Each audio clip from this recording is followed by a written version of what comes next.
चक्रधरांच्या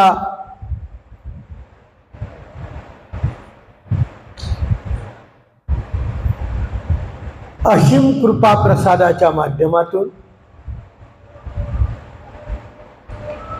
महादायिसाला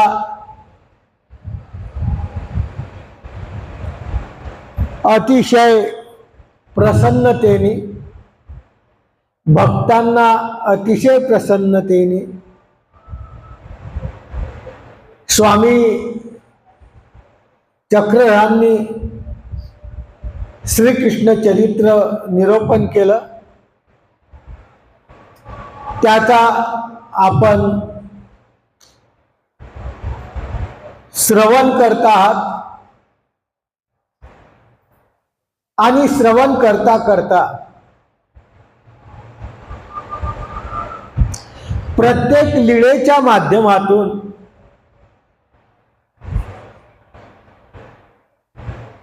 स्वामी श्रीकृष्ण चक्रवर्तींच्या तत्वज्ञानाचा स्वामी चक्रधरांनी आपल्याला धडा दिला. ते श्रीकृष्ण चरित्र स्वामी चक्रधरांनी सांगितलेलं महादायिसाला ते आपण श्रवण करत आहात.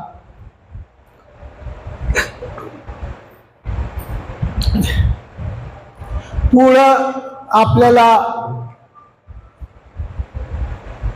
लीळा श्रवण करायची आहे. दांगवी कथा निरूपण.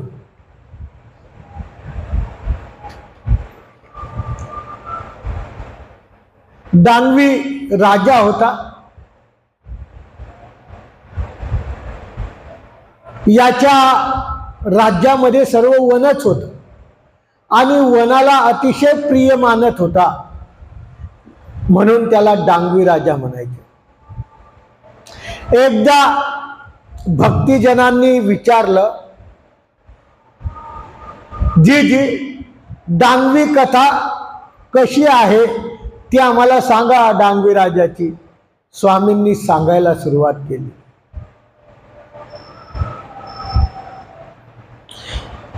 एक वेळ काय झालं म्हणे,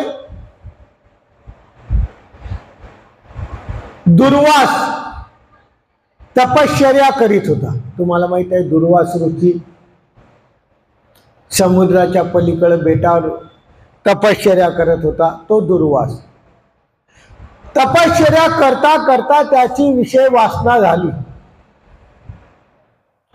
मग त्यांनी काय केलं,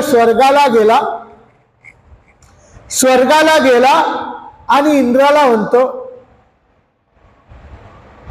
आमच्यासाठी एक अप्सरा द्यावी तुम्ही. इंद्राने त्या दुर्वास ऋषीसाठी उर्वशी नावाची एक अप्सरा पाठवलेली आहे. दुर्वासाजवळ आली. दुर्वासाचं जे शरीर होतं, जे देह होतं ते विभत्स्यारूप होतं आणि ती त्याला घाबरली. खूप मोठी दाढी, खूप मोठं उग्र स्वरूप, खूप मोठे दात दिसणारे अशा तपश्चर्येच्या माध्यमातून दुर्वासाचं शरीर तसं होतं आणि तिने पाहिलं ते विभत्स्य. आणि त्या उर्वशीने या दुर्वासाचा अनादर केला, अवहेलना केली. आणि अवहेलना केल्यामुळं काय झालं, त्याला राग आला. दुर्वास ऋषीला राग आला आणि त्यांनी तिला शाप दिला, तुझा अधःपात होईल, तुझा नाश होईल, दिवसा घोडी बनून राहशील, रात्री माणूस होशील. अशा प्रकारचा शाप त्या उर्वशीला दुर्वासाने दिला. उर्वशी घाबरली. शाप मिळाला म्हणजे आपल्याला निश्चितपणे ते व्हावंच लागणार. अशा पूर्वी लोकांच्या तपश्चर्येचं सामर्थ्य. मग घाबरल्यानंतर परत दुर्वासाजवळ गेली. उत्साह पाहिजे काहीतरी आम्हाला.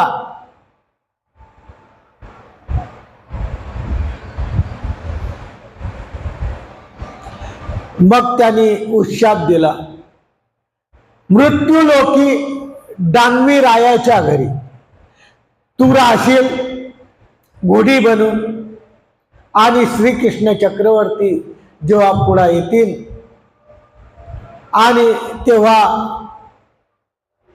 तुला ते उशाप भेटेल.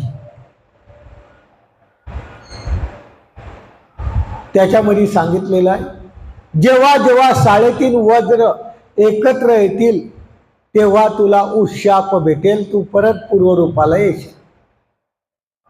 नारद गेला, श्रीकृष्ण चक्रवर्तीला ही कथा सांगितली की दानवी राजाजवळ सुंदर घोडी आहे.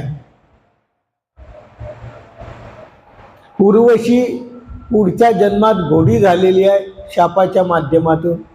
पुढच्या जन्मात म्हणण्यापेक्षा लगेच शाप दिला की तात्काळ. आणि ती घोडी खूप सुंदर आहे अशी कथा श्रीकृष्ण चक्रवर्तीच्या जवळ नारदाने सांगितली. श्रीकृष्ण चक्रवर्तींनी दानवी राजाला निरोप दिला, ती घोडी आमच्या ठिकाणी पाठवून द्या. जर नाही पाठवायची असली, तुम्ही देत नसले तर युद्धाला तयार व्हा.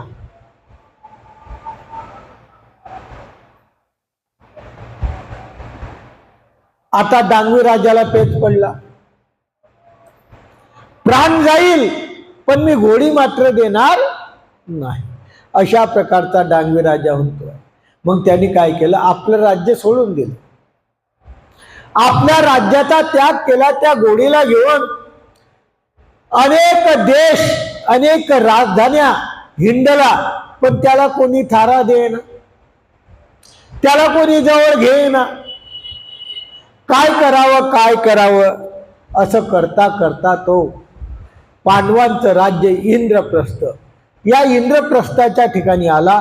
आणि आता आपल्याला कोणताच राजा साथ देत नाही, आपल्याला तर घोडी द्यायची नाही. मग त्यांनी काय केलं, आपण घोडी सोबत अग्निकाष्ट करू, अग्नीमध्ये उडी घेऊ, घोडी सोबत अग्निकाष्ट केलेला आहे. घोडी सोबत तो अग्निकाष्ट मध्ये उडी मारणार तेवढ्या सुभद्रेने पाहिले. अर्जुनाची पत्नी सुभद्रा, तिने पाहिलं. ते विचारते, अरे काय झालं तुला? ते म्हणे असं असं आहे, माझ्या मागे लागलेले आहे. सुभद्रा म्हणते, मी तुला पाठीशी घालते, काही टेन्शन घेऊ नको, तू कोणत्याच प्रकारची चिंता करू नको. आता हे गोष्ट यादवांना कळाली. यादवाला कळाल्यानंतर श्रीकृष्ण चक्रवर्ती संपूर्ण परिवारा यादवासहित पांडवावर चाल करायला आले. पांडवाची आणि यादवांची म्हणजे श्रीकृष्ण चक्रवर्तीची या ठिकाणी लढाई सुरू होणार आहे. कशासाठी? घोडीसाठी.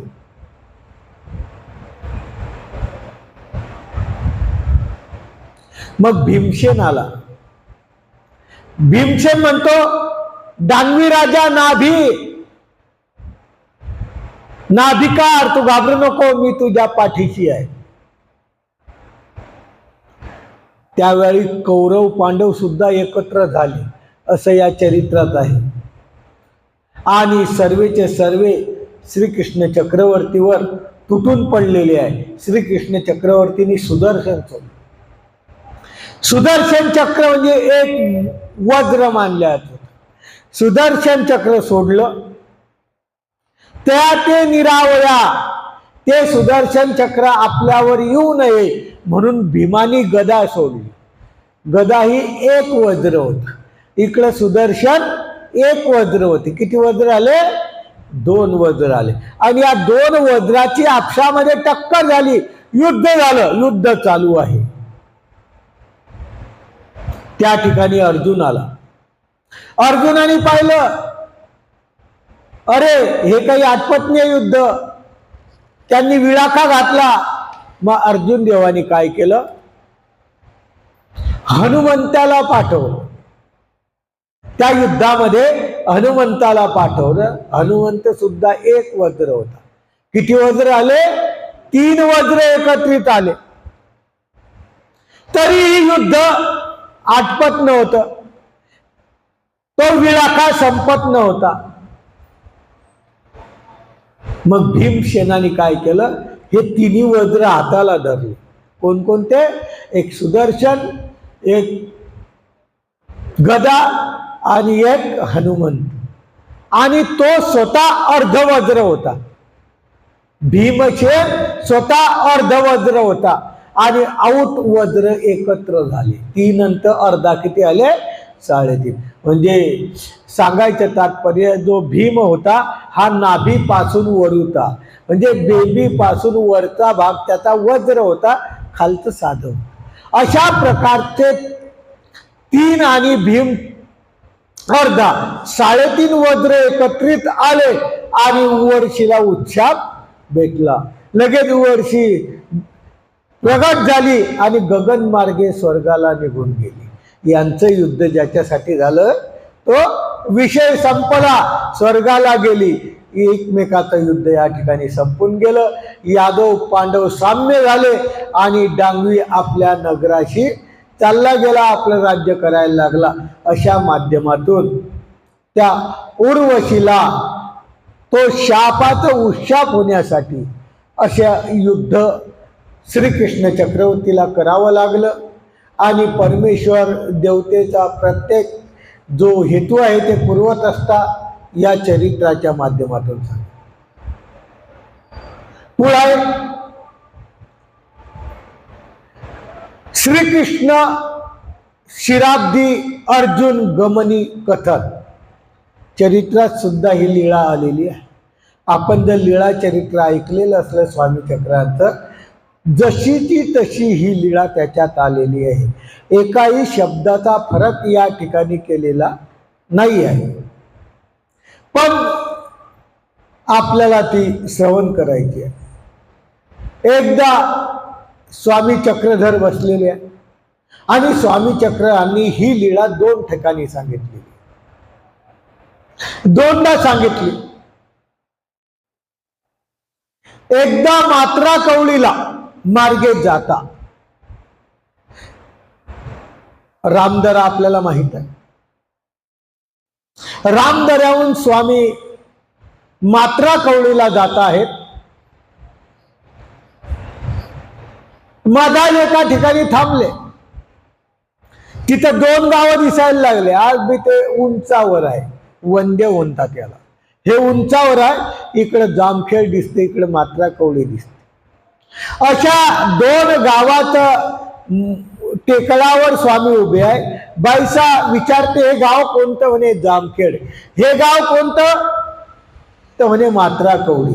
आता बाईसाला वाटलं आपले नातेवाईक जामखेडला आहे, म्हणून स्वामींना आग्रह घेतला की आपल्याला जामखेडला जायचं. स्वामी म्हणता जाणार नाही,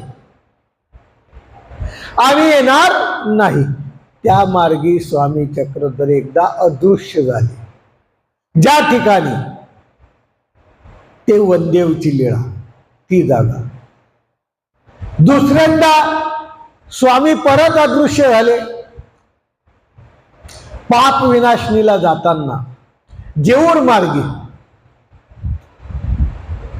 जेऊरला बाईसा म्हणे चाला. स्वामी म्हणतात आम्ही जेऊरला जाणार नाही, आणि त्या पाप विनाशनीला स्वामी अदृश्य झाले. असे 2दा बाईसांनी आग्रह घेतला आणि 2दा बाईसाच्या आग्रहास्तव स्वामी चक्रधर अदृश्य झाले. स्वामींनी बाईसाचं ऐकलेलं नाही. अशा माध्यमातून हा निर्वत चालू असताना स्वामी चक्रधरांनी सांगितलं की परमेश्वर हा कोणाचा ऐकत नाही. जीव धर्मा देवता धर्माचा निर्वच केला आणि स्त्रीत्वाचा निर्वच केला आणि सांगितलं स्त्रियांच्या स्वरूपी आग्रह हो एकाठी. प्रत्येक स्त्रीचा धर्म असा आहे की ज्यांच्या ठिकाणी आग्रह नावाचा एक निरर्थक आग्रह ज्याला म्हणतात, हा निरर्थक आग्रह घेणे असा एक स्वरूप स्त्रियांचा आहे. अशी सूत्र स्वामी चक्रांनी सांगितलं. तेव्हा महादाईसाजवळ बसलेली आहे. महादाईसा म्हणते जीजी एखादी कथा सांगायला पुरावा की आग्रह घेतला आणि त्याच्यावर काय परिणाम झाला. स्वामी चक्र म्हणतात, बाई तुम्हाला काय काम आहे? नाही नाही, तिने आग्रह घेतला आम्हाला कथा पाहिजेच सांगायला महादाईसाला. मग महादाईसाठी स्वामी श्रीकृष्ण चक्रवर्तींची कथा आमच्या स्वामींनी सांगितलेली आहे. एकदा काय झालं म्हणे, शेष नारायण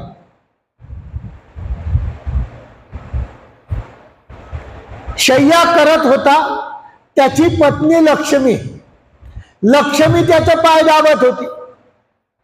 काय झालं, ती पाय दाबता दाबता दाबता तो एकदम ध्यानस्थ बसला.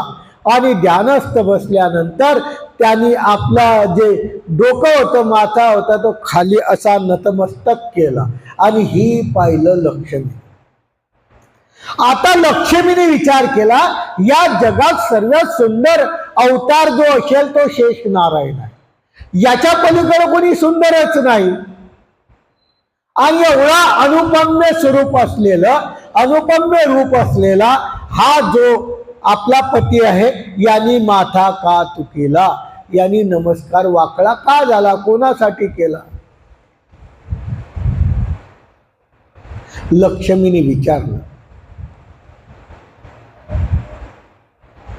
तिने विचार केला की माझी भक्ती पाहून, लक्ष्मी म्हणते माझी भक्ती पाहून कदाचित संतोष मातला असेल शेष नारायणाला, म्हणून माथा टेकला.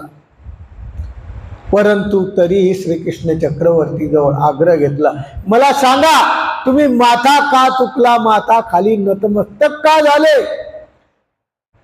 शेष्या काही सांगायचं नाही. हे सांगू नये म्हणे, हे सांगायची गोष्ट नाही. तरीही त्या लक्ष्मीने आग्रह घेतला. तुम्हाला हे सांगावंच लागेल. स्त्रियांच्या स्वरूपी आग्रह एकात. स्वामी चक्र यांचं सूत्र या ठिकाणी जन्माला आलं आणि श्रीकृष्ण चक्रवर्तींनी सांगायला सुरुवात केली.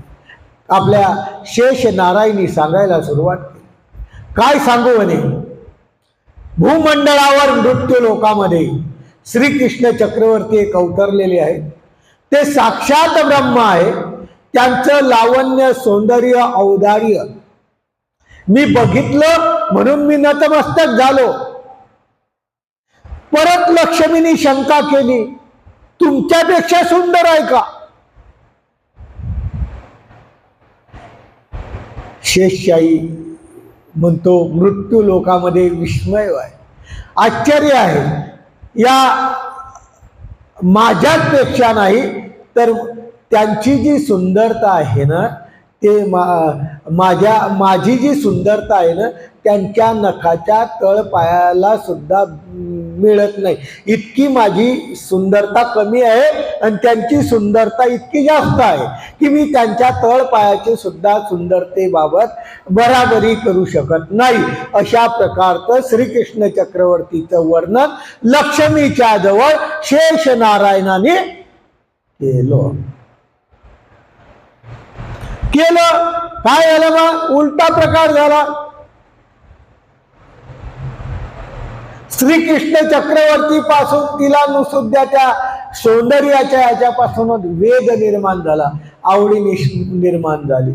आणि लक्ष्मी म्हणते तुम्ही काही करा, त्यांना इथं आणायला पाहिजे. आग्रह, निरर्थक आग्रह, आणायलाच पाहिजे. आता काय करावं? शेष नारायणाला प्रश्न पडला.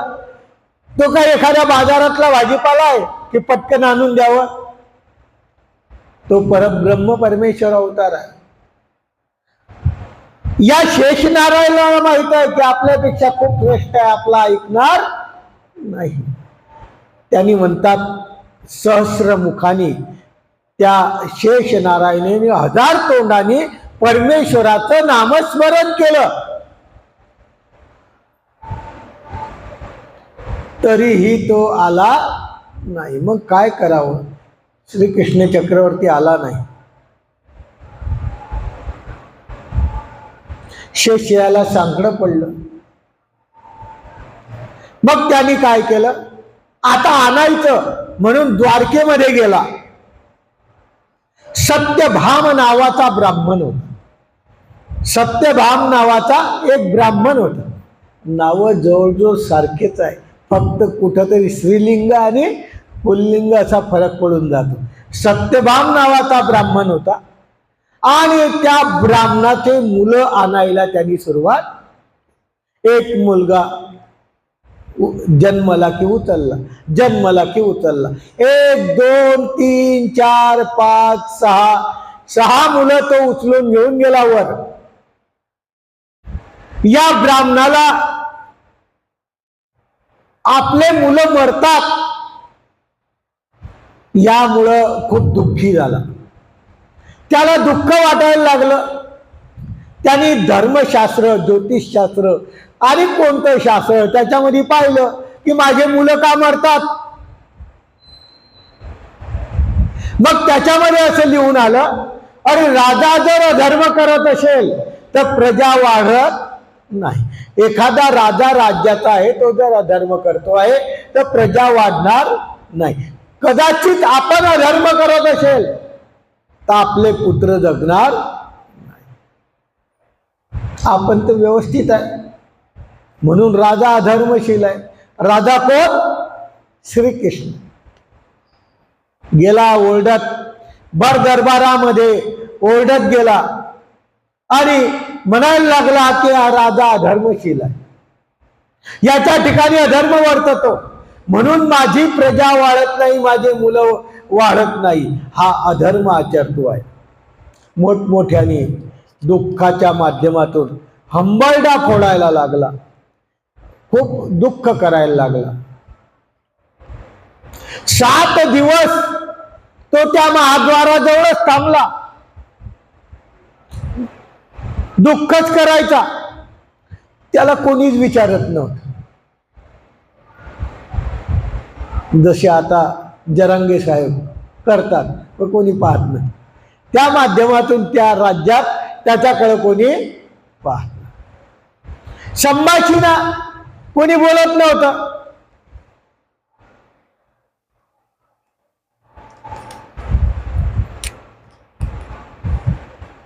मग तो गरम झाला. आगा लोका हो, माझ्यावर अधर्म आला, तुम्ही आनंदाने पाहताय. हा श्रीकृष्ण चक्रवर्ती गत भविष्य वर्तमान सर्व ज्ञान जाणतो आणि माझ्या गर्भातले मुलं जन्मल्यात कुठं गेले यांनी सांगावे. अशा वेळेस काय झालं, तो ओरडतोय. त्या ठिकाणी आपले अर्जुन देव आले. अर्जुन देवानी पाहिलं, अरे हा का महाद्वाराशी ओरडतोय. एकाही त्या यादवाच्या लोकांमध्ये कोणीही न बोलणार, परंतु हा अर्जुनाने ज्याला म्हणतात ना आपण होऊन अंगावर घेऊन घ्यावं, अशा माध्यमातून तो अर्जुन आला. अर्जुन म्हणतो, काय आलं रे तुला, काय करशील म्हणे तू. हा बळीभद्र लक्ष देत नाही, हा श्रीकृष्ण लक्ष देत नाही, हा प्रद्युम्न लक्ष देत नाही, हा अनिरुद्ध लक्ष देत नाही, आणि तुम्ही काय करणार, तुम्ही काय आहे, तुम्हाला मी ओळखत बी नाही.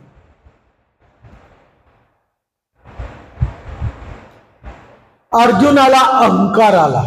अर्जुन म्हणतो, अरे तू सांग मला, कृष्ण मीच आहे, बलिराम मीच आहे, प्रद्युम्न मीच आहे, तुला काय दुःख आहे ते सांग, मी क्षणात हे करन. माझ्याजवळ गांडीव धनुष्य आहे, माझ्या नादी कोणी लागत नाही. त्या ब्राह्मणाला वाटलं जाऊ दे आता एवढी ग्वाही देतो, व्यवस्था सांगितली. अर्जुनाने न विचारता काही न हे करता, 7वा मुलगा तुझा जिवंतच राहील, 7वा मुलगा जाणार नाही. तो ब्राह्मण म्हणतो, गेला तर मी राखेल म्हणे, आणि त्याच्यात जर तू अयशस्वी झाला मग मी अग्निकाष्ट घेऊन मरून जाईल. सोपी गोष्ट एकच आहे, कर्ज करायचं, मरून जायचं. अशा माध्यमातून अर्जुनाचा हा फालतूचा असलेला हा येडेपणा. आणि अर्जुनाने ते शपथ घेतली, मी काष्ट खाईन, अग्नीमध्ये प्रवेश करत. आता नेमकी त्या ब्राह्मणाची प्रस्तुती व्हायचा दिवस आला. त्याने अर्जुन तिथंच थांबला. तोपर्यंत अर्जुनाला निरोप दिला. अर्जुन घराला गेला. अर्जुन घराला गेला. इकडे तो ब्राह्मण अतिशय दुःखाने गेलेला होता. तो घरी अतिशय आनंदाने आला. बाई विचारते, आपले 6 मुलं मेले, तुम्ही खुशाल आनंदित आहे, तुम्हाला काही वाटत नाही? तेव्हा त्यांनी सांगितलं, आपला 7वा मुलगा राहीलच. आपल्याला आश्वासन भेटलेलं आहे अर्जुनाचं. अर्जुनाने आश्वासन दिलेलं आहे. मग तिलाही आनंद झाला की आपला मुलगा वाचेल. प्रस्तुत होण्याची वेळ आली. अर्जुनाने आपल्या गांडीव धनुष्याच्या माध्यमातून पूर्णपणे सेतू, पूर्णपणे कळेकोट घरापासून तर लांबपर्यंत, जिथं मुंगीही हवाही जाऊ शकणार नाही, अशा माध्यमातून सुरक्षा केली. त्याचा विश्वास गांडीव धनुष्यावर होता. अशा विश्वास असलेला अर्जुन त्याने गांडीव धनुष्य धरून पाठ आला की बाण सोडायचा. अशा माध्यमातून त्याने ते तिथं उभा आहे. आणि एकाएकी चमत्कार झाला. दरवेळेस मुलगा येत होता, जन्मत होता, प्रेत पाहायला भेटत होतं, आणि आता मुलगा झाला आणि दिसलाच नाही कोणाला. झाला आणि दिसलाच नाही कोणाला.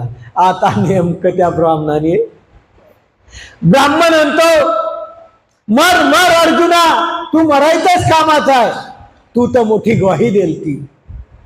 अरे आतापर्यंत मी पुत्राचं मुख प्रेत तरी पाहत होतो, मेलेलं प्रेत तरी पाहत होतो, आज तर तेही पाहायला भेटलं नाही. शिव्या द्यायला लागला. पुत्रही मुखही पाहायला भेटलं नाही. अर्जुन देव म्हणतो, भट्टो कोपता का, रागवता का? अहो मी प्रतिज्ञा घेतली आहे. तुझी प्रतिज्ञा तूच पाय. तू मेला तर आम्हाला काय, आमचा पोरगा तर मात्र गेला. अशा माध्यमातून तो ब्राह्मण हिरमसलेला आहे. आता याला आपल्या विद्येचा अहंकार, आणि देवाने सांगितलाय विद्या विनयेन शोभते. प्रत्येक अवताराने हे सांगितलंय की जे ज्ञान आहे नम्रतेचं प्रतीक आहे. ज्याच्या ठिकाणी ज्ञान आहे त्याला नम्रता असणं गरजेचं आहे. असा असलेला अर्जुन, त्याचा अहंकार अतिशय वाढला, आणि अतिशय वाढल्यामुळं मी शुद्धीकरण आणतो, तुम्ही कशाला गप्प. स्वर्गामध्ये गेला, सर्वीकडे जाऊ शकत होता. स्वर्गामध्ये संपूर्ण शोधलं, मुलं सापडले नाही. अष्टाधिक लोकपाळामध्ये गेला, पाताळामध्ये सर्व शोधलं, तिथेही मुले सापडले नाही. संपूर्ण पृथ्वी शोधली, तिथेही मुलं सापडले नाही. शेवटी यमलोकाशी गेला, जिथं मेल्यानंतर जीव जातो आणि त्या ठिकाणी देवता नरक भोगवतात, याला यमलोक म्हणतात. त्या ठिकाणी मी गेला की तिथं असतील, तिथून घेऊन येऊ आपण, एवढी आपली ताकद आहे. त्या ठिकाणी गेला, काही नाही, वापस आला द्वारकेला. आता काय केलं, हरले आपण. रचलं काष्ट मोठा, काष्टाचं शरण रचल्या गेलं, अग्नी प्रज्वलित केला, चक्रा मारायला लागला. तेवढा श्रीकृष्ण चक्रवर्ती त्या ठिकाणी आले. श्रीकृष्ण चक्रवर्ती म्हणतात, अरे काय भानगड आहे, का अग्निकाष्ट घेतो? हे काही अर्जुन देव, हे काय लावलं तुम्ही? म्हणे मी प्रतिज्ञा हत झालो. माझी प्रतिज्ञा जी होती ती हत झाली, म्हणजे भंग झाली. त्याच्यामुळं माझ्या जगण्यात काही अर्थ नाही. आता काय करू मी? आता मला अग्निकाष्ट घेतल्याशिवाय पर्याय नाही. श्रीकृष्ण चक्रवर्ती म्हणतात, शोधलं तू? हा, सर्व शोधून आलो, पण कुठेही सापडले नाही.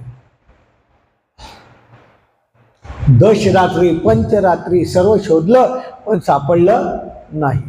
श्रीकृष्ण चक्रवर्ती म्हणतात, थांब, आणि एकदा आपण पाहून येऊ, काय हरकत नाही, एखाद्या वेळेस तुझं लक्ष नसेल, आपण एकदा परत पाहून येऊ. म्हणून श्रीकृष्ण चक्रवर्ती आणि अर्जुन परत पाहायला निघालेले. का अर्जुन श्रीकृष्णाला माहित नव्हतं कुठं नेलेले आहे? माहित होतं. परंतु मानुष्य वेश धरलेला आहे.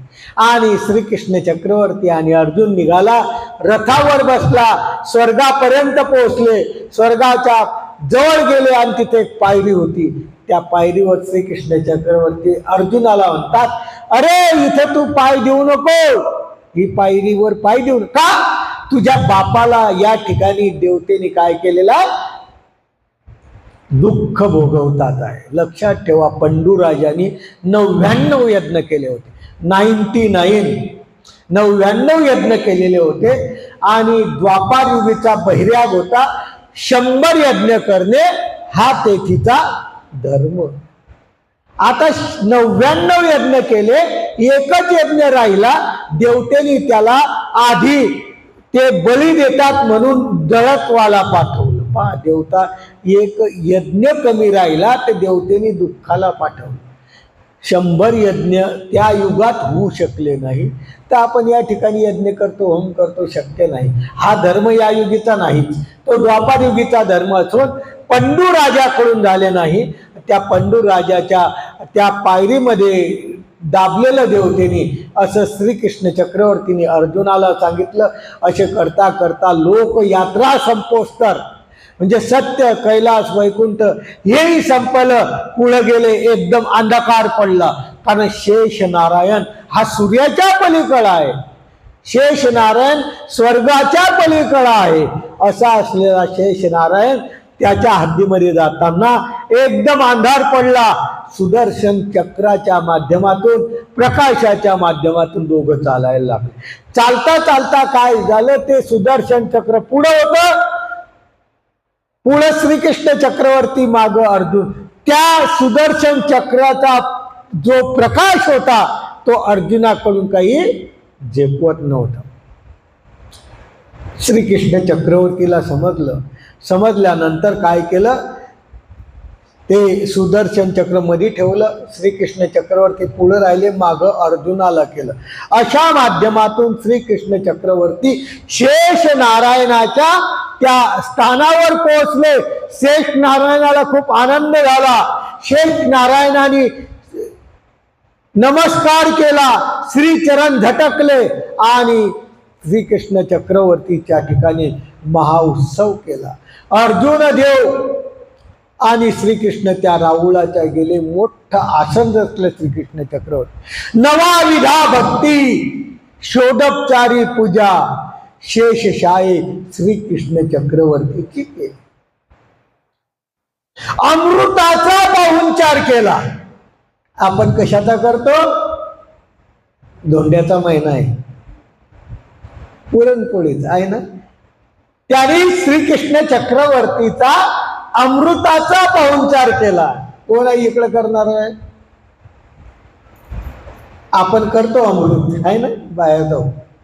पण ते अमृत असं आहे आपल्या शरीराला विनाशकाली. परंतु श्रीकृष्ण चक्रवर्तीच्या ठिकाणी अमृताचा पाहुणचार त्या शेष नारायणी केला. निरनिराळ्या प्रकारचे कापुराचा विडा ओळगवला.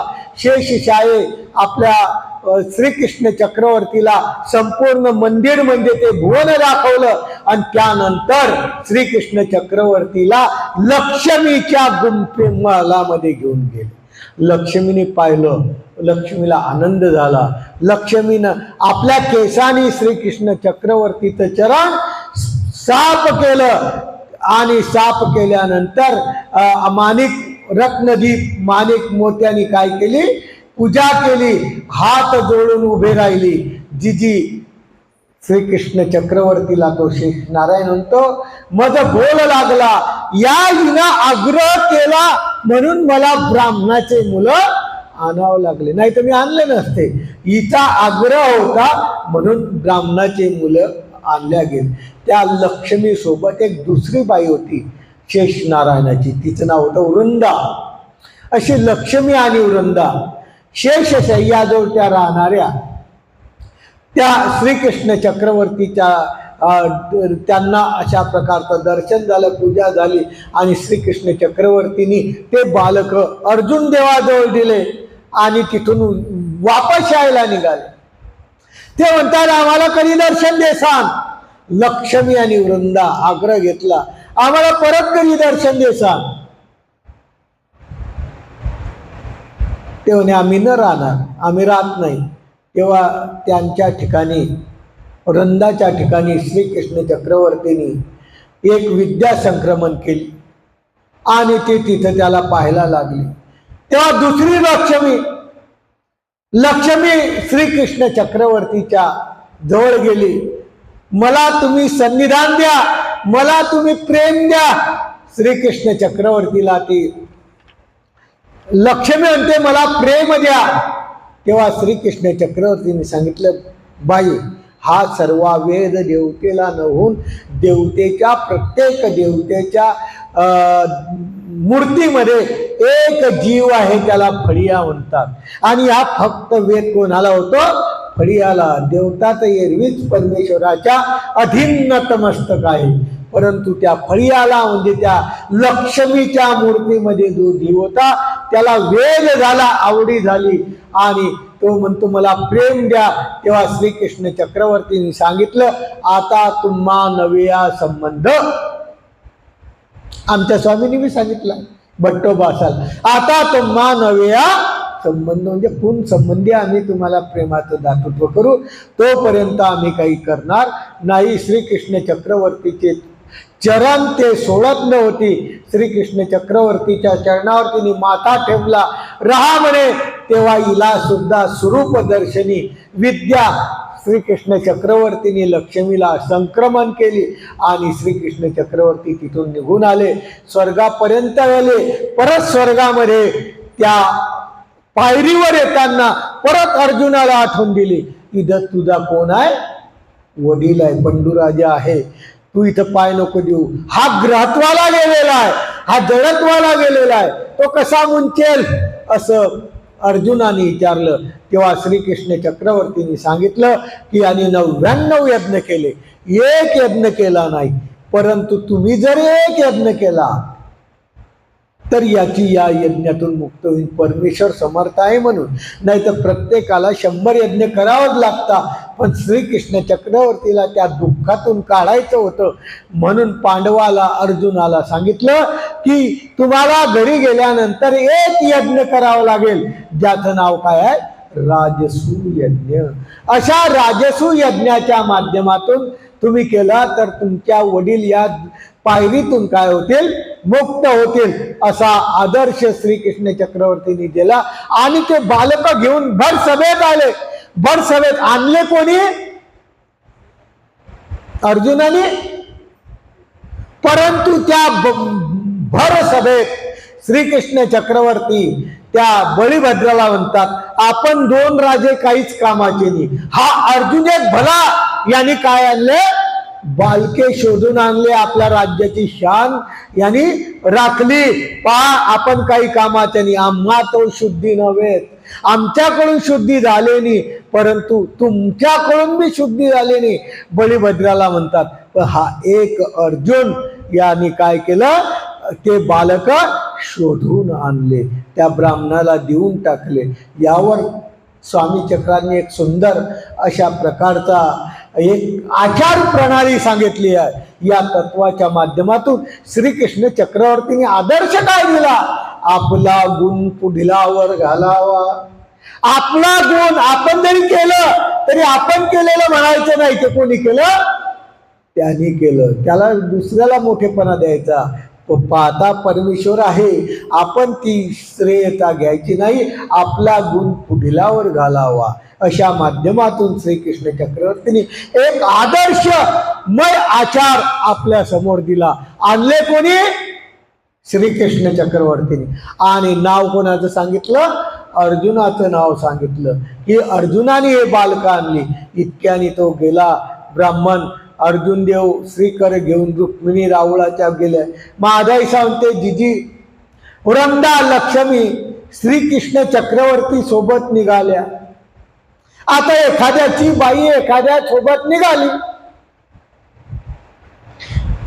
आता शेषशय्याची पत्नी लक्ष्मी ती जर श्रीकृष्ण चक्रवर्ती सोबत निघते आहे, ती वृंदा श्रीकृष्ण चक्रवर्ती सोबत निघते आहे, राग येणार नाही का?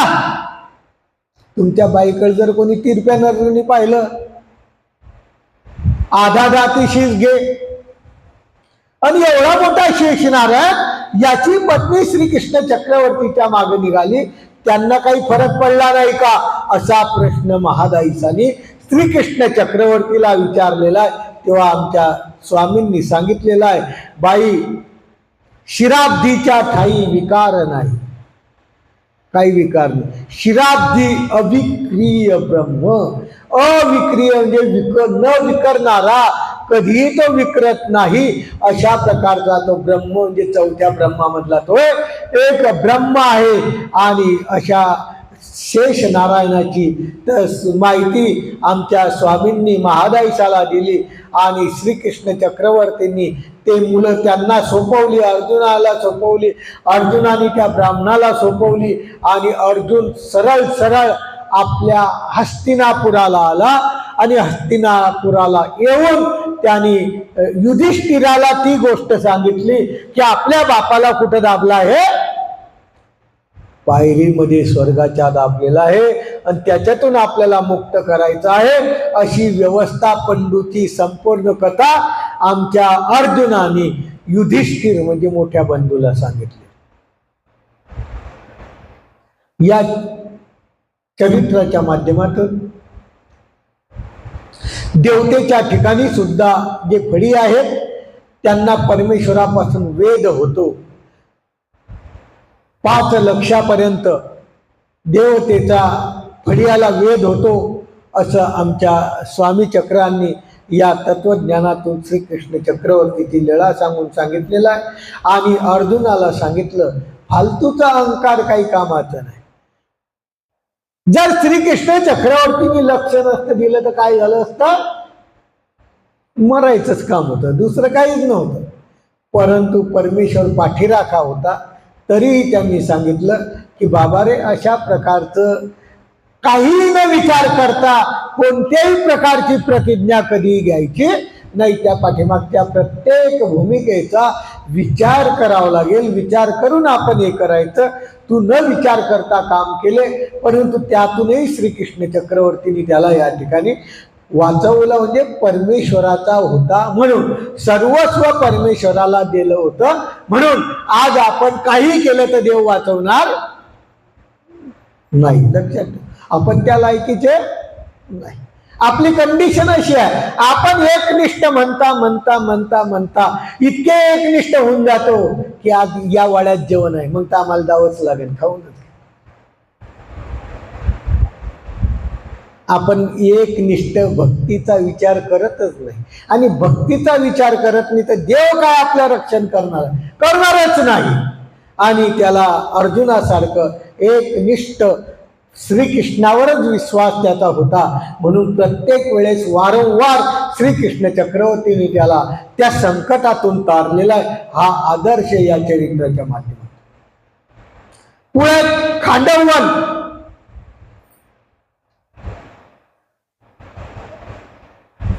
पडित जागा, पडित वन. श्रीकृष्ण चक्रवर्ती जेव्हा शिष्टाई करायला गेले तेव्हा धृतराष्ट्र, दुर्योधन यांनी काय सांगितलं, आमचं राज्य आम्ही घेतो, ते खांडववन जेवढं आहे तेवढं तुम्ही घेऊन टाका. त्या खांडववनाची लीळ आहे. महादाईसा विचारते, जी श्रीकृष्ण चक्रवर्ती खांडववन का जाळलं, खांडववन का जाळलं, ती कथा सांगा आम्हाला. स्वामी म्हणतात, बाई, एक वेळ श्रीकृष्ण चक्रवर्ती इंद्रप्रस्थाला यमुनेच्या तीरावर पांडवासहित खेळ क्रीडा करीत होते. तिथं अग्नी जो आपण प्रज्वलित करतो ती अग्निदेवता ब्राह्मणाच्या वेशामध्ये श्रीकृष्ण चक्रवर्तीच्या जवळ आली. श्रीकृष्ण चक्रवर्तीच्या जवळ आल्यानंतर श्रीकृष्ण चक्रवर्तींनी तिचं स्वागत केलं आणि विचारतात, कौना कार्य आले. त्या ब्राह्मणाला विचारतात, काय काम आहे. तेव्हा त्यांनी सांगितलं, पूर्वी म्हणजे कृतयुगामध्ये श्वेतकेतू या नामे एक राजा होता. श्वेतकेतू या नामे एक राजा होता. त्यांनी काय केलं, 100 वर्ष व्रतधारी यज्ञ केला. 100 100 आणि 1000 वर्ष व्रतधारी, व्रतधारी, वर्ष म्हणजे पाणी, पाण्याचा व्रतधारी यज्ञ म्हणजे हजारो वर्ष नुसतं पाणीच पडत राहील अशा प्रकारचा यज्ञ केला. त्यामुळं ते अग्निदेवता म्हणते, मी काय झाली, मांद्य पडलं, मला भूक लागली. जेव्हा ऊन पडलं तेव्हाच हे होईल, ऊनच पडलं नाही, नुसतं पाऊसच पडला. जळोदर वाढला माझ्या पोटात, अग्नीच्या पोटात सुद्धा जळोदर वाढला.